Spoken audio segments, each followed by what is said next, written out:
ଗାଣ୍ଡିକି ନାଙ୍ଗୁଡ଼ ଫେତେ ଗାଣ୍ଡକେ ଲାଙ୍ଗୁଡ଼ ଫେତେ ଧନ ମିଛେ ଗର୍ବେ ଅରଜିବୁ କେତେ ହେଲେ ଧନ ଥିବ ବାପା ତୁମର ଇଜ୍ଜତ ଟିକକ ଯିବ ବାହାରି ବାହାରି କେତେ ହବ ସେ ପ୍ରଖର ନାଇଁ ଇଜ୍ଜତ ଟିକେ ପଳେଇବ। ମା ଆଈ ମା କାହାଣୀ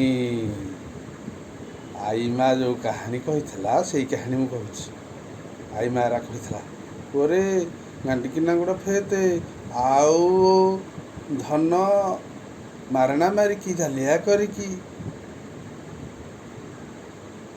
ଡକାୟତ କରିକି କାଠୁ ଆଣିକି ନଦେବୁ କେତେ ହେଲେ ଧନ ଧର୍ମରେ ଯେତେ ଧନ ଅରଜିବୁ ସେ ଧନ ପ୍ରାପ୍ତ ଭୋଗ କରିବୁ। ନା କ'ଣ କହୁଛନ୍ତି? ଡବଲ ଇଞ୍ଜିନ ସରକାର ଭୁଲ କହିଲି କି? ଜୟ ଜଗନ୍ନାଥ।